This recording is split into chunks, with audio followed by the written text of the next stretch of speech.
2023 अभी चल रहा है, 2024 अभी आया नहीं, लेकिन बिहार में एनडीए के घटक 25 की बात करने लगे। पीएम मोदी के हनुमान के अंदर उम्मीद जगी, मोदी है तो मुमकिन है। कुशवाहा को भी छींका टूटने का इंतजार, बीजेपी नेताओं के भी अपने सपने। नीतीश की कुर्सी पर कितनों की आंख, बिहार के सियासी गलियारों में बस इसी बात की हो रही चर्चा। नीतीश कुमार के अलग होने के बाद एनडीए का बिहार में सीएम फेस कौन होगा? अभी तक बीजेपी के शीर्ष नेतृत्व ने इस बारे में कोई संकेत नहीं दिया। इसके बावजूद चिराग पासवान की पार्टी लोजपा अपने अध्यक्ष चिराग पासवान को बार बार बिहार का सीएम फेस बता रही है। चिराग की पार्टी को विश्वास है कि जिस तरह एनडीए में कम सीटें लाने वाले जेडीयू के नेता नीतीश कुमार को भाजपा ने सीएम बना दिया, उसी तरह चिराग पासवान को भी मौका दे सकती है। हालांकि इस तरह का मुगालता उपेंद्र कुशवाहा की पार्टी को भी है।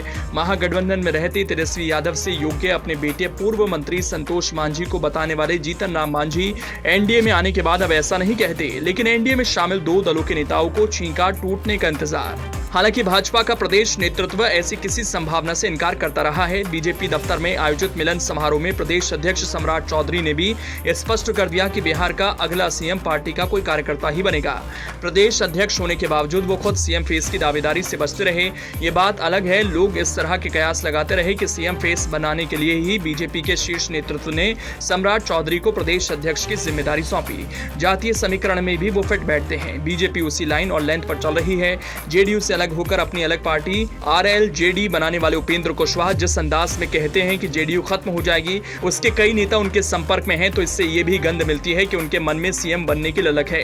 साल 2020 के विधानसभा चुनाव में भाजपा के बराबर सीटों पर लड़कर जेडीयू को जब सिर्फ 43 सीटों पर जीत मिली और जेडीयू तीसरे नंबर की पार्टी बन गई, तो किसी को भरोसा नहीं था कि एनडीए अपने से कम विधायकों वाली पार्टी जेडीयू के नेता नीतीश कुमार को सीएम बनाएगी। फिर भी बीजेपी ने उन्हें इसलिए सीएम बनाया था कि वो एनडीए के भरोसेमंद साथी रहे। उनके ही नेतृत्व में विधानसभा का चुनाव एनडीए ने लड़ा था। वादे के मुताबिक बीजेपी ने उनके नाम नुकोर के बावजूद सीएम बना दिया था। बिहार में एनडीए का स्वरूप अब बदल गया। नीतीश के साथ छोड़ते ही जीतन राम मांझी की पार्टी हम, उपेंद्र कुशवाहा की पार्टी आरएलजेडी और लोजपा के दोनों धड़े एनडीए में भाजपा के साथ हैं। घटक दलों को 2020 की तरह ही किसी चमत्कार की उम्मीद है। यह अलग बात है कि जीतन राम मांझी ने एनडीए में आने पर बेटे को सीएम बनाने की कभी कोई चर्चा नहीं की।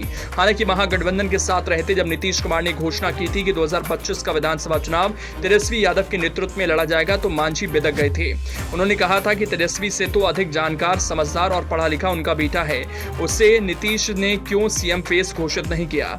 माना जा रहा है कि बीजेपी इतनी आसानी से अपने पत्ते नहीं खोलेगी, इसीलिए विधानसभा से पहले लोकसभा का चुनाव है।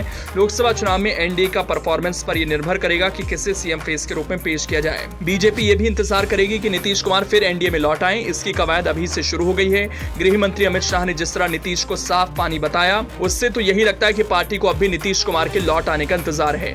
इस रहस्य से भी पर्दा जल्द ही उठ जाने की उम्मीद है। इसीलिए अगर नीतीश को आरजेडी ने कम से कम उनके सिटिंग सांसदों की संख्या के बराबर सीटें नहीं दी, तो वो कोई भी कदम उठा सकते हैं।